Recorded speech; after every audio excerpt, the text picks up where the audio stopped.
Last episode में हमने देखा था कि बेलियन ने टाइटन के लीडर को मार दिया होता है और सभी टाइटन्स भी खत्म हो चुके थे। ये सारी फुटेज कैप्टन मेंबर को दिखा रहा होता है। सीआईए का चेयरमैन कहता है, वो लड़का जो तुम्हें मिला था वो कौन है? फिर चेयरमैन अपने मन में कहते हैं, वो मॉन्स्टर्स को ऐसे डिस्ट्रॉय कर रहा था कि जैसे वो कोई खिलौने हो। ये किसी मूवी का सीन जैसे लग रहा था। मुझे तो यकीन नहीं हो रहा कि ये रियल लाइफ में हुआ है। आगे चेयरमैन सारे मेंबर्स से कहता है, क्या सीआईए के पास उसकी आइडेंटिटी ढूंढने का कोई भी रास्ता नहीं है? तभी हम देखते कि ब्रेनन भी यही पे होता है। अभी वो सीआईए का डायरेक्टर है। वो कहता है, नॉर्मल तरीके से उसकी आइडेंटिटी को ढूंढना नामुमकिन होगा, तो क्यों ना अब नॉर्मल तरीके का यूज किया जाए। ये सुन के चेयरमैन कहते हैं, तुम्हारा मतलब क्या है? ब्रेनन उसे कहता है, क्या आपको पता नहीं, एबनॉर्मल तरीके का यूज करके किसी ने हमें सच्चाइयाँ दिखाई है। चेयरमैन समझ जाता है कि ब्रेनन किसकी बात कर रहा है। वो ब्रेनन से कहता है, तुम्हारा मतलब? तभी ब्रेनन कहता है, हाँ मैं मिस नॉर्मा सेलर की बात कर रहा हूँ। मुझे यकीन है हमेशा की तरह वो हमें हमारे सवालों का जवाब देगी।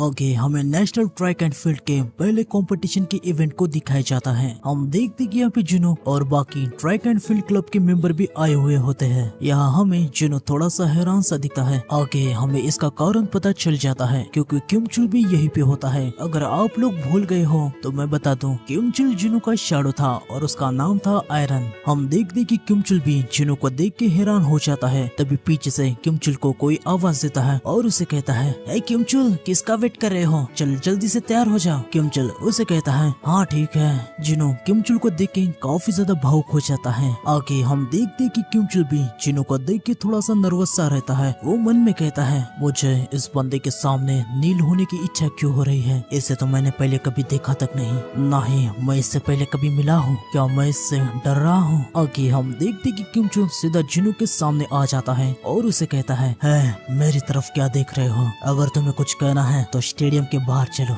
स्टूडेंट काफी ज्यादा खुश हो रहे होते हैं। उन्हें लग रहा था कि किमचुल और जुनो अभी लड़ेंगे। जुनो किमचुल के साथ जाने लगता है। योंगिल जुनो की चिंता कर रहा होता है। जुनो उसे कहता है, चिंता मत करो, कुछ नहीं होगा। आगे जुनो और किमचुल एक साइड में आ जाते हैं। किमचुल जुनो को पकड़ लेता है और उसे कहता है, क्या मैं तुम्हें आसान लग रहा हूँ क्योंकि मैं स्कूल यूनिफॉर्म में हूँ और तुम्हारे साथ ही खड़ा हूँ? हाँ? जुनो उसे कुछ भी नहीं कहता। हम देखते कि वहाँ पे टस्क, इग्रिस, बेरू और बेलियन भी आ जाते हैं। टस्क कहता है, उसे फिर से देख के अच्छा लग रहा है। इग्रिस कहता है, तो ओरिजिनल आयरन फिर से जिंदा है।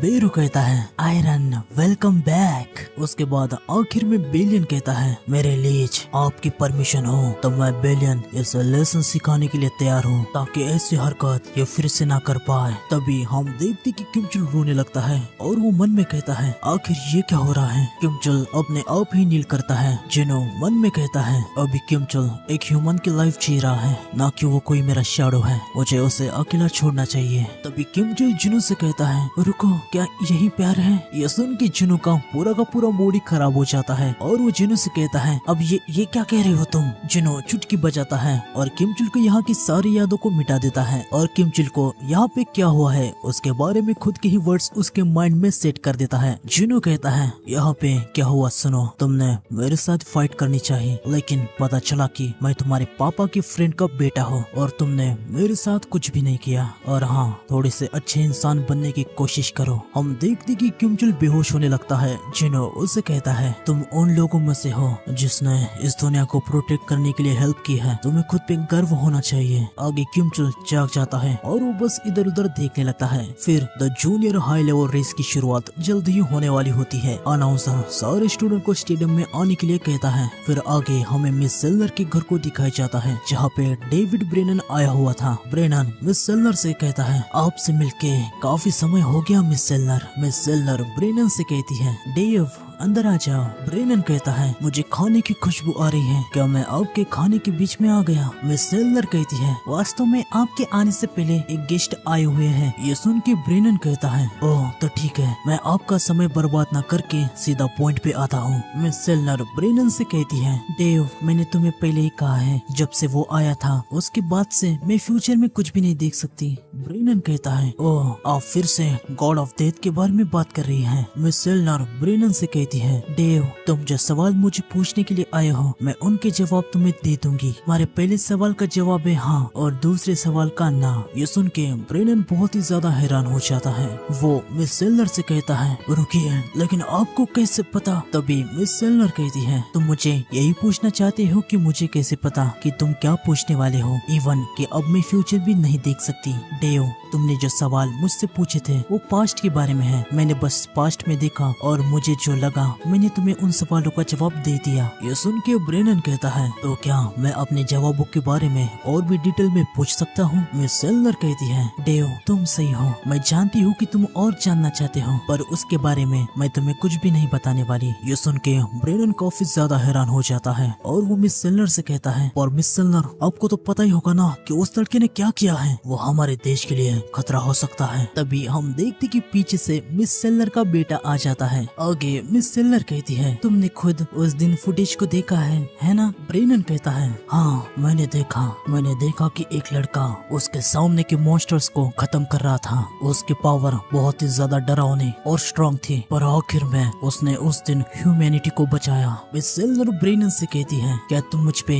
यकीन करोगे कि अगर मैं कहूँ ये पहली बार नहीं है जो ऐसा कुछ हुआ है? ये सुन के ब्रेनन काफी ज्यादा हैरान हो जाता है। ब्रेनन मन में कहता है, तो क्या ऐसा पहले भी हो चुका है? आगे वो मिस सेलर से पूछता है, आप ये कह रहे हैं कि ह्यूमैनिटी ने ऐसे खतरों का पहले कई बार सामना किया है? फिर ब्रेनन मन में कहता है, शायद मिस सेलर सही है, शायद वो लड़का सच में। इतना कहते ही हम आगे देखते कि ब्रेनन जाने लगता है। जाते हुए वो मिस सेलर से कहता है, क्या आपको गारंटी है कि वो फुटेज वाला लड़का खतरनाक नहीं है? मिस सेलर कहती है, हाँ। ब्रेनन कहता है, ठीक है तो मैं ऐसे दिखाऊंगा कि मैंने उसके बारे में आपसे कुछ भी नहीं सुना। ब्रेनन जाने लगता है। तभी मिस सेलर ब्रेनन से कहती है, डेव रुक जाओ, मैंने कुछ कुकीज बनाई है, क्या तुम इन्हें अपने साथ ले जाना पसंद करोगे? ब्रेनन कहता है, नहीं कोई बात नहीं। ब्रेनन मिस सेलर के बेटे पे हाथ रखता है और आगे ब्रेनन चाहते हुए मिस सेलर से कहता है, मैं फिर से आपसे मिलूंगा। मिस सेलर ब्रेनन से कहती है, गुड बाय डेव। तभी हम देखते कि मिस सेलर का बेटा पता नहीं ब्रेनन को रोक रहा होता है या उसे बाहर निकाल रहा होता है। ब्रेनन की जाने के बाद हम देखते कि वहाँ पे आंद्रे आ जाता है और वो मिस सेलर से कहता है, मुझे वो बुड्ढा पसंद नहीं है, क्या आपके लिए मैं उसे संभालूं?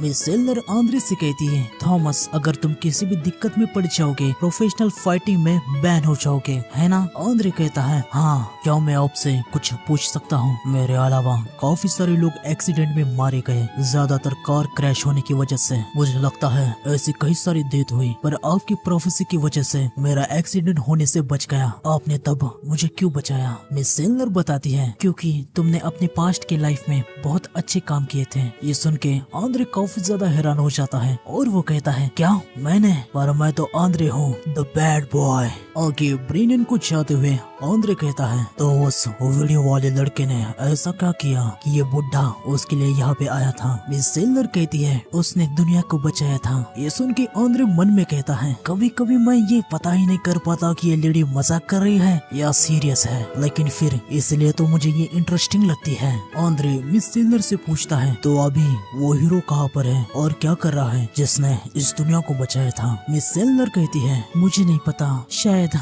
वो अपनी जवानी की जिंदगी को एंजॉय कर रहा हो। आगे हम जिनो और मिस शाहीन को देखते हैं। हमें थोड़ी देर पहले का सीन दिखाया जाता है जहाँ जूनियर स्टूडेंट की रेस स्टार्ट होने वाली थी। सारे स्टूडेंट स्टेडियम में आ चुके थे। हम देखते कि इस रेस में शाहीन भी होती है और वो इस रेस को जीत भी जाती है। उसके बाद हम देखते कि शाहीन एक पेड़ के पास बैठ जाती है। हमें पता चलता है कि शाहीन के लेफ्ट साइड के पैर में मोच आई हुई है। शाहीन मन में कहती है, मैं फर्स्ट राउंड जैसे तैसे कंप्लीट कर पाई, पर क्या मैं बाकी के इवेंट्स में इस मोच के साथ भाग सकती हूँ? तभी हम देखते कि वहाँ पे जिनो आ जाता है और वो शाहीन से कहता है, क्या तुम अपने घाव को छुपा के रनिंग करोगी? जिनो को देख के शाहीन मन में कहती है, एक ट्रैक एंड फील्ड का स्टूडेंट, क्या ये हाई स्कूल से है? जिनो कहता है, अगर तुम ऐसे घाव के साथ भागोगी तो तुम्हारा पूरा साल फिजिकल थेरेपी लेने में चला जाएगा और फिर तुम्हारी रनिंग अच्छी नहीं होगी और तुम्हें जिंदगी भर अपने फैसले पे पछतावा होगा। मैं ऐसे किसी को जानता हूँ जिसके साथ ये हो चुका है। शाहीन मन में कहती है इसकी स्मेल बहुत अच्छी है।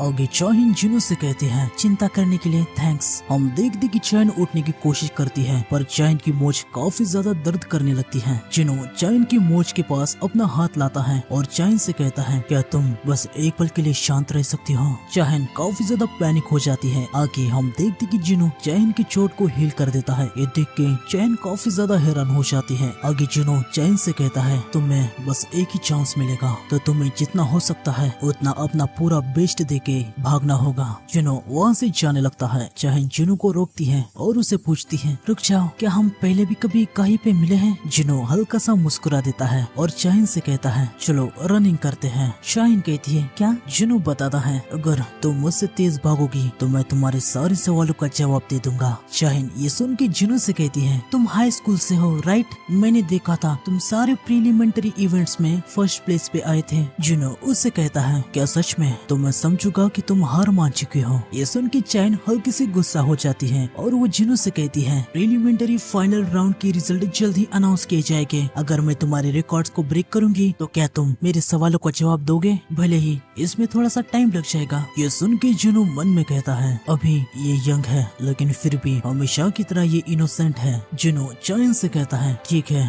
तो ये एक डील है। आगे समय बीत जाता है, काफी कुछ हो रहा होता है। जिनो और चाइन काफी ज्यादा क्लोज आ चुके थे। आगे हम देखते कि जिनो के एग्जाम भी आ रहे होते हैं। एग्रिस हमेशा की तरह जिनो की पढ़ाई में हेल्प कर रहा होता है। आगे हम देखते कि क्रिसमस आ जाता है। जिनो और चाइन डेट करने वाले होते हैं। लास्ट महीने कॉलेज की एग्जाम की वजह से जिनो ने अपने ड्रेस पे कुछ खास ध्यान नहीं दिया होता। क्रिसमस के इवेंट में जाते हुए उसे एक कपड़े की दुकान में काफी अच्छा रोब दिखता है। जिनो अपनी शैडो की हेल्प से उस रोब को फ्री में ले लेता है। आगे रोब पहनने के बाद वो टस्क से पूछता है मैं कैसा दिख रहा हूँ। टस्क जिनो को बताता है मेरे लिए अब बहुत ही ज्यादा अच्छे दिख रहे हैं। आगे हम देखते कि जिनो उल्टी गिनती करना शुरू कर देता है। जैसे ही वो एक कहता है उसके पीछे हम देखते कि चाइन आ जाती है। वो जिनो को सरप्राइज करने वाली थी। वो जिनो से कहती है जिनो ऐसा लगता है कि तुम्हारे सर के पीछे भी आंखें हैं। फिर ये दोनों आगे जाने लगते हैं। चाइन जिनो से कहती है लास्ट मंथ तुमने अपने कॉलेज के एग्जाम दिए, कांग्रेट्स। क्या तुम अपने पहले चुने हुए यूनिवर्सिटी में जा रहे हो, तुम्हें काफी अच्छे ग्रेड्स मिले हैं, तो तुम उसी यूनिवर्सिटी में क्यों जाना चाहते हो। जिनो चाइन को बताता है क्योंकि उन्होंने मुझे फुल स्कॉलरशिप ऑफर की है, साथ ही विदेश में पढ़ने का मौका भी, और विदेश में कोई ऐसा है जिससे मैं मिलना चाहता हूँ। ये सुन के चाइन काफी ज्यादा पैनिक हो जाती है और वो जिनो से कहती है क्या वो कोई वुमेन तो नहीं ना। जिनो उससे कहता है ये एक सीक्रेट है।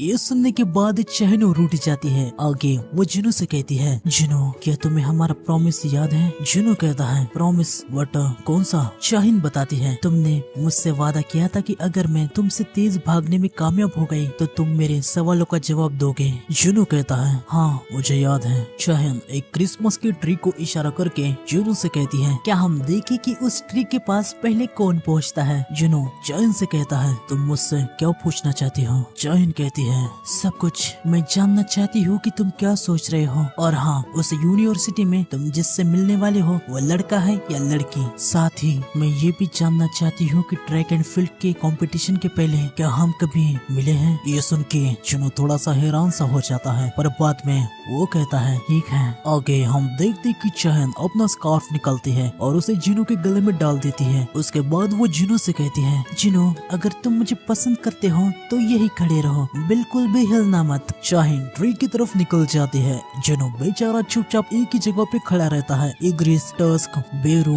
बेलियन ये सभी जिनो से कहने लगते हैं कि हमारे मोनार्क हारने वाले हैं। मेरे लीज आपको इसके लिए एग्री नहीं करना था। तभी बेरू कहता है मेरे किंग आप अभी भी जीत सकते हैं अगर आप अभी भागेंगे। जिनो चाइन को देखता है और उसे चाइन के साथ के अपने पहले के मोमेंट्स याद आ जाते हैं। वो मुस्कुरा देता है और आगे हम देखते कि चाइन ट्री को टच कर देती है और जीत जाती है। जिनो अपने शैडो से कहता है अपनी आंखें बंद कर लो। आगे हम देखते कि जिनो और चाइन किस करते हैं। तो आज के एपिसोड में बस इतना ही, मिलते हैं नेक्स्ट एपिसोड में। सायोनारा।